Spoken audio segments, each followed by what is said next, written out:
Hi, everybody. Thanks for joining me today. My name is Brenna, and I'm with Seven Eagle Group, and I have the awesome job of interviewing cool people every Thursday about cool things that affect the military community. So I want to thank Lucy for being here with me today. She is the CEO and president of the Meridian Rails Historical Society, and we're going to learn a little bit today about her military spouse journey and how that led her to have such a huge impact on bringing the military and civilian community together in her area, as well as preserving history. So, Lucy, thank you so much. I'm so excited. I'm so excited too. I'm honored just to be here and talk to everybody because it really has been a very unexpected but insanely fun journey. So I'm excited to share a little bit of that with you guys today. Perfect. Can you give us your background as far as how you became a military spouse, kind of your journey thus far, and what brought you to where you are today? Sure. Yeah. So, ironically, my husband and I met while he was a student here in Meridian about 10 years ago, 2012. Yeah, that's crazy. 10 years ago. Starting to get old. I'm like, man, those numbers are getting up there. But we met while he was a student aviator here in Meridian, and I actually lived in Alabama at the time. So then after he winged, we moved to San Diego for a brief time and then to Virginia Beach and then back to Meridian. So this is our second time in Meridian. One of the biggest things I remembered about Meridian the first time was that people didn't like to stay here on the weekends, that, there was nothing to do. And so they would jet set down to Pensacola as quickly as they could to get out of town. So when we got orders to come back, we have two very precious little boys. I was like, oh no, what are we going to do with our kids on the weekend? I've been pleasantly surprised though. When we got back to Meridian, I saw that there was a community that was very much so rising up to make some huge impacts and changes here in Meridian. And I'm excited that I've gotten to be a part of that. So with the society, I started it kind of just unexpectedly.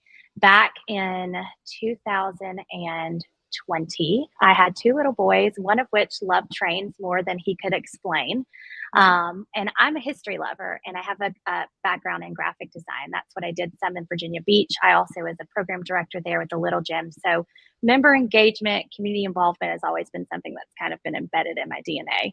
I think a lot of military spouses have that experience, whether it's volunteered or voluntold, right?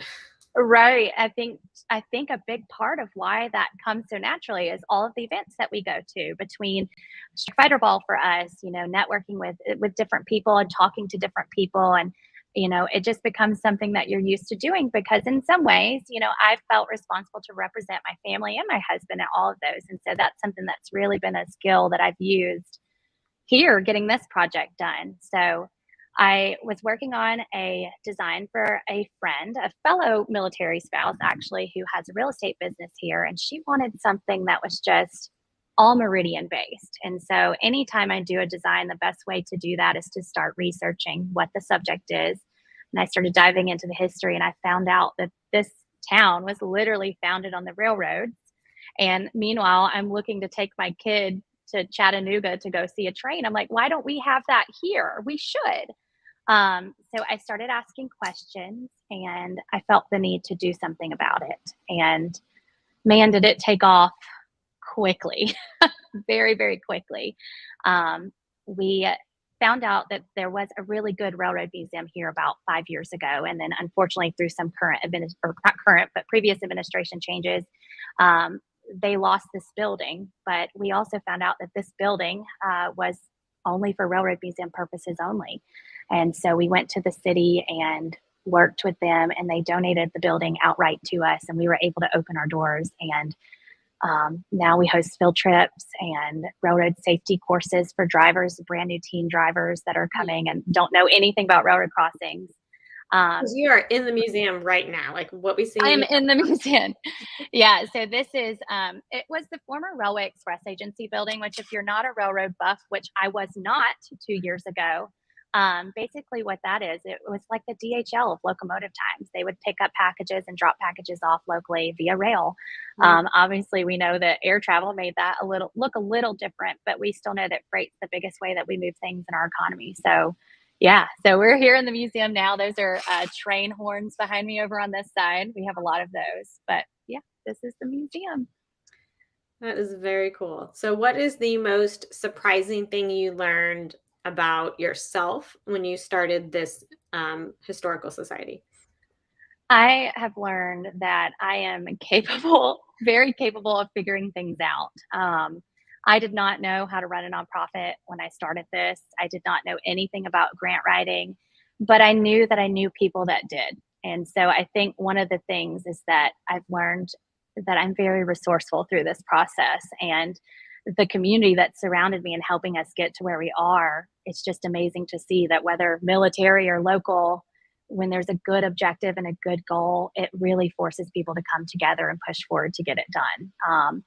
In addition to this building, literally the day after that we got this building, we were donated also a building right across the way from us. So we now own about $1 million worth of property assets, and we have a huge project that's going to bring so many programs to military spouses and families that will sometime PCS to Meridian, Mississippi, because we know that that's not going to change anytime soon. So Yeah. So, what is the second building going to be used for? Does it also have ties to the railways? it does. So it is actually a former cotton compress building, and it houses the original steam powered cotton press compress inside of it. So the plan is probably 5 to 10 years from now, because obviously this is a very expensive and extensive project.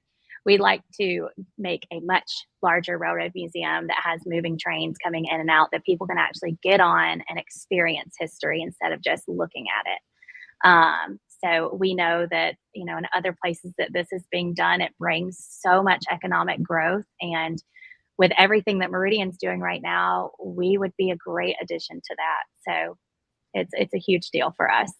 That's amazing. And you had a veteran family donate a whole like toy rail system, correct? Yeah, I actually can walk us over there if that's okay. But the guys are working on it right now. But when we got the building back, there was a family locally, and he was a veteran, and he passed away very unexpectedly at a young age from COVID.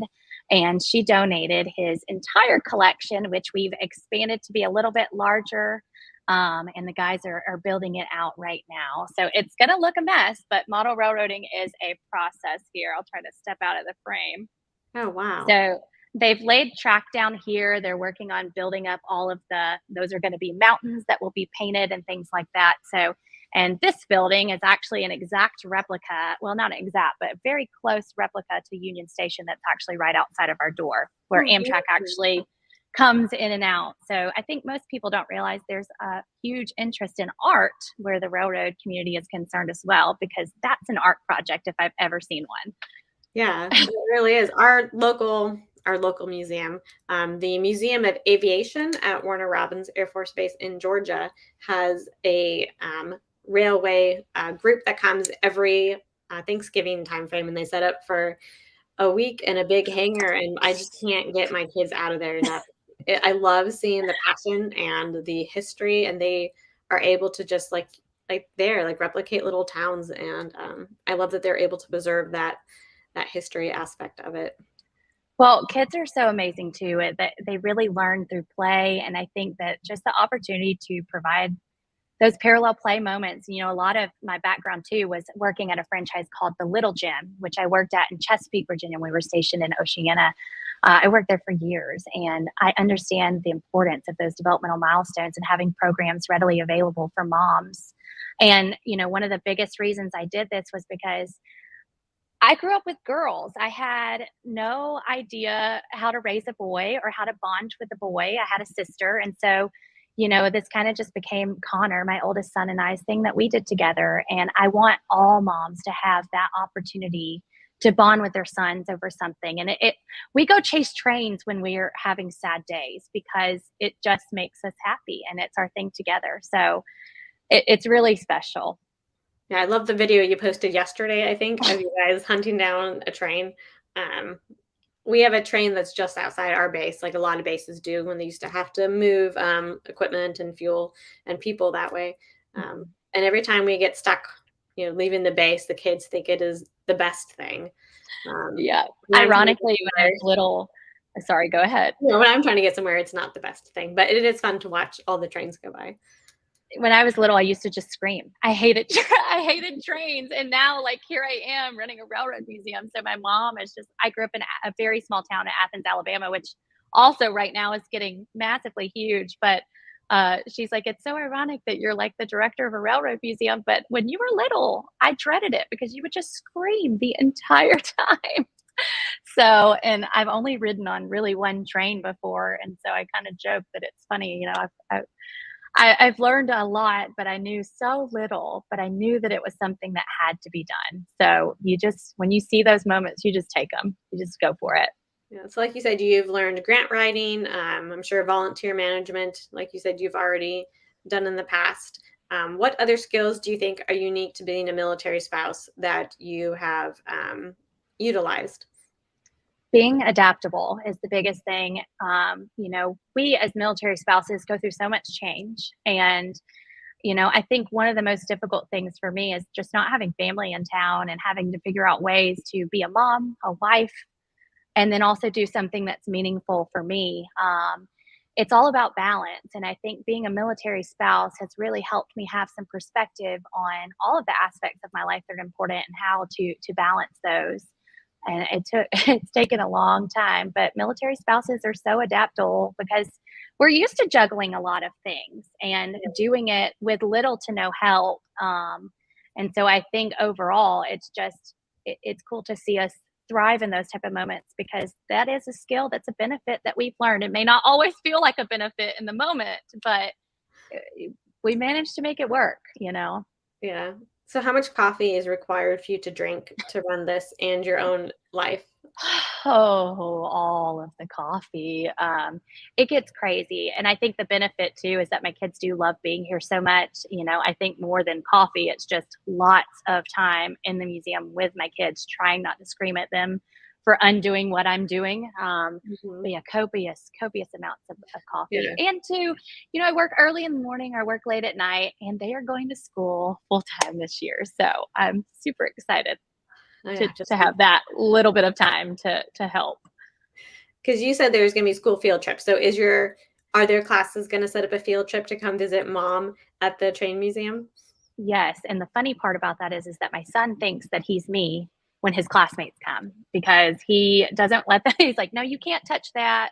That one's not safe. This one's safe." He becomes like this little museum tourist, tour guide, giving everybody the show of the ropes. So his class actually last year had both their field trip here, and then they also had a end of the year school bash here. And then he still wanted to have his birthday party here. So I'm like, are you not tired of me in this yet?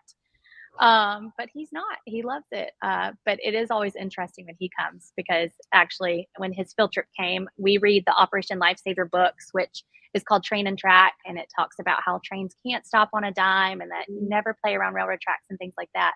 But as I'm reading the story, my son raises his hand in the middle of the class and says, "Mom, can you be done now?" So he's a character, but yeah, he loves it. It's been fun to watch him kind of blossom too, and kind of show off. He's very proud of it, and I think too that's a great feeling as a mom that he's definitely proud of Mama. He's Yeah. seen me work for it. That's for sure. I'm sure your husband is proud too. He gets to fly his airplane and you get to play on the rails. Yes, we are a full family of trains, planes, and automobiles in our house because obviously, mommy's the train lady, daddy's the plane guy, and so my kids kind of get the best of both worlds. They're living a little boy's paradise right now. That's Yeah. for sure. Yeah. Between air shows and train shows, absolutely, it's a I love thing. it. So, where have you gone on a train ride? Because I know I used to take the train to and from college. It was just a simple Amtrak trip for 2 hours. It was easier than driving.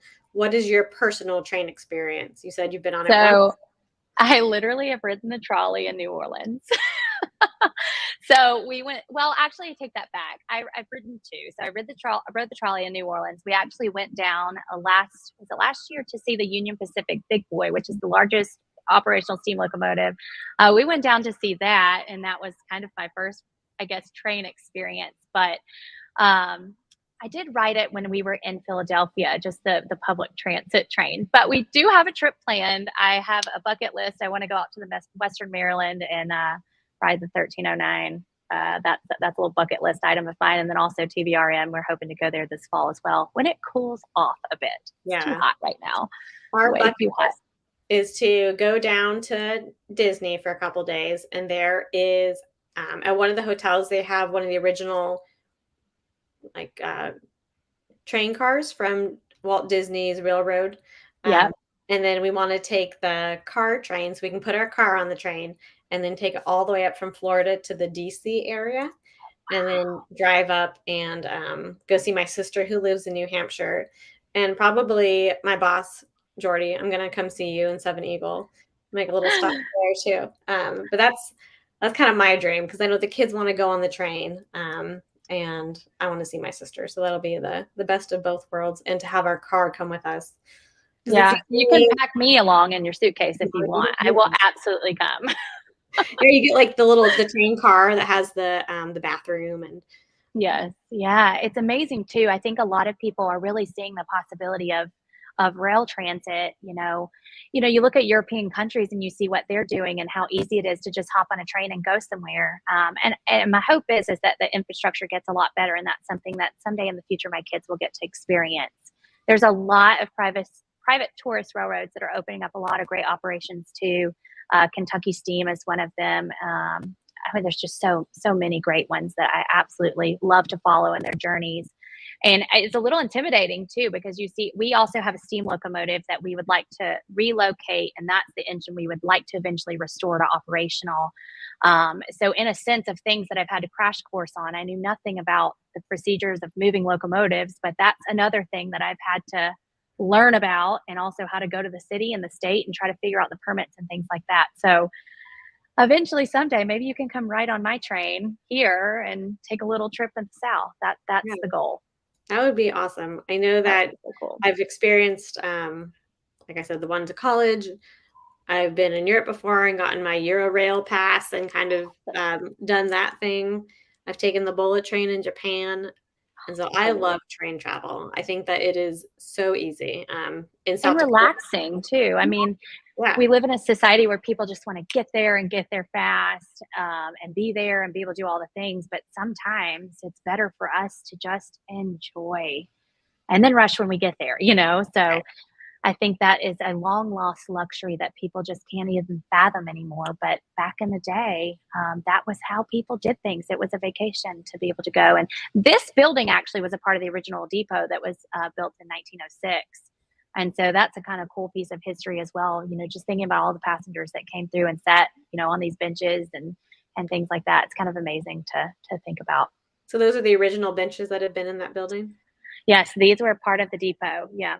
And that was one of the things with this building, was that even though the city had, I guess, removed that group from this building, all of these artifacts were still in here, just locked away, just sitting. And so I really hated that, because all of these railroaders needed their story told. And that was one of the biggest reasons that we wanted to do this, because we were founded on the rails. And actually, when Sherman came through during the Civil War, he got the rails super, super hot, the tracks, and twisted them around trees. And they said, Meridian will be no more.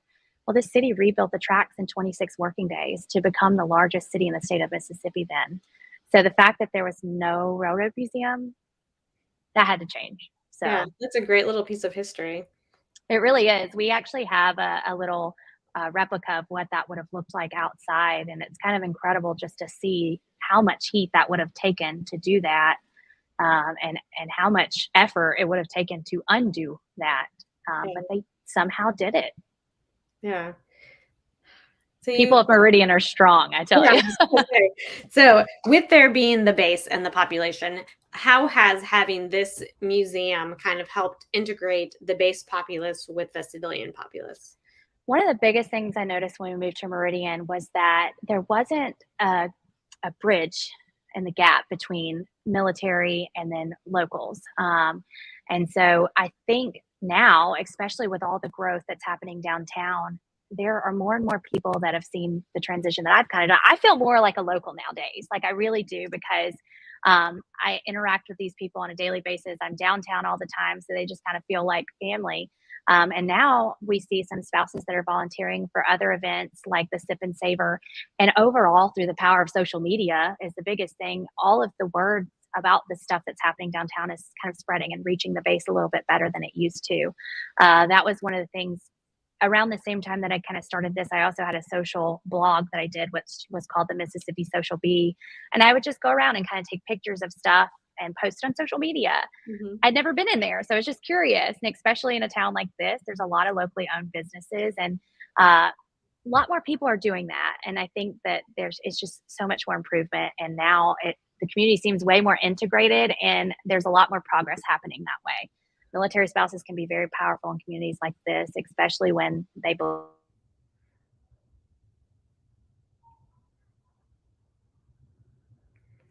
Oh no, Lucy, I see you're muted there. Oh no.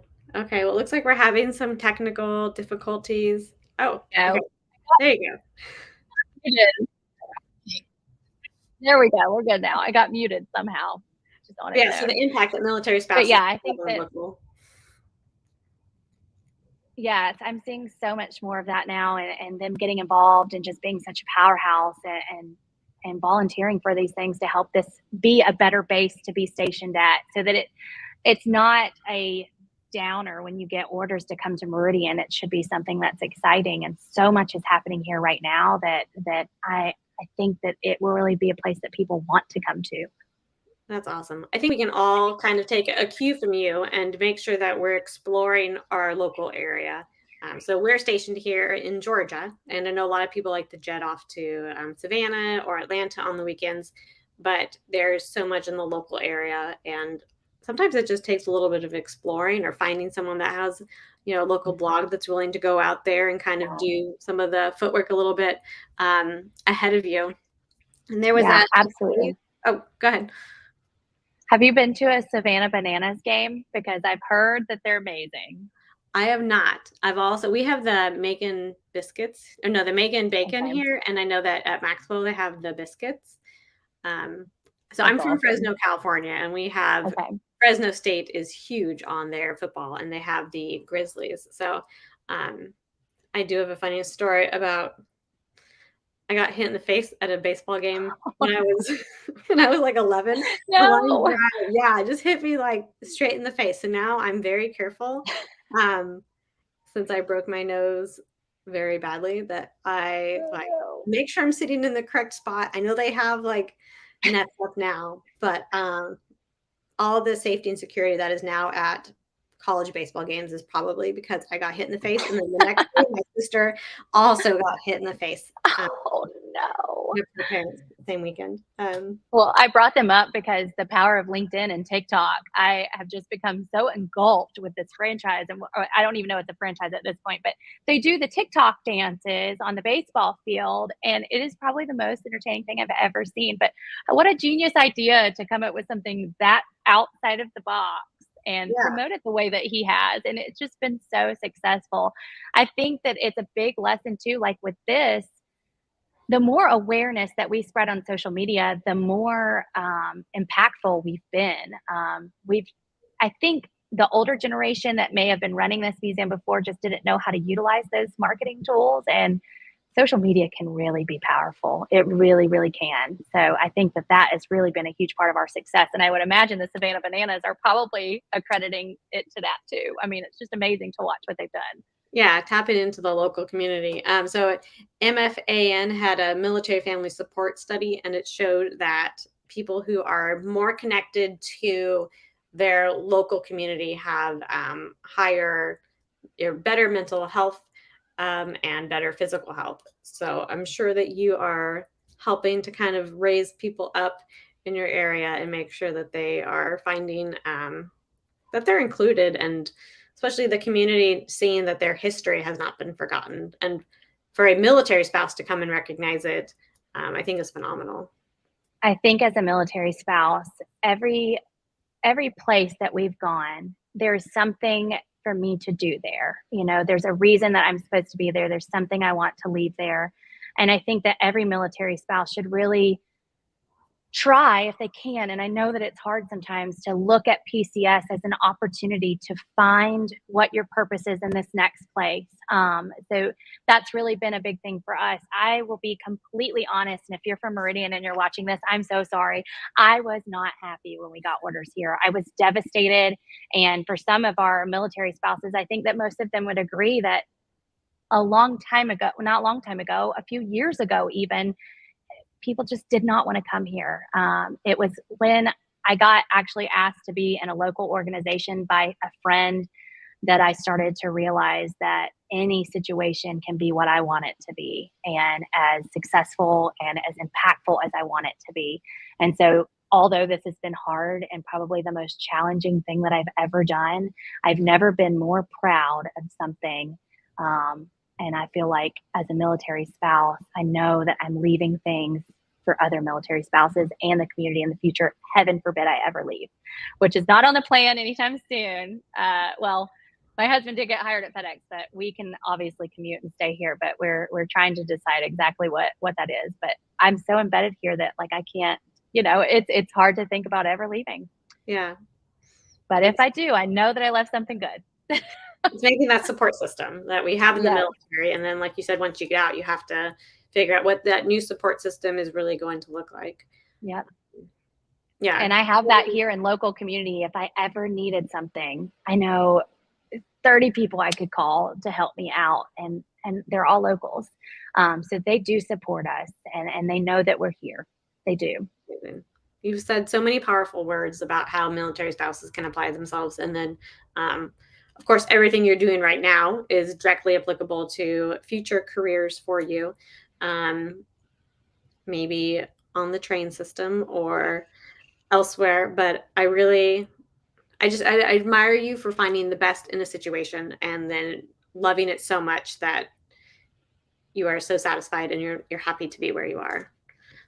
I love the railroad community. I didn't expect it, but now I can't imagine ever not being a part of the railroad community. I mean, they like to slap duct tape on everything, but they're such a fun group. And I'm thankful that Meridian has given me that knowledge that I didn't know was there.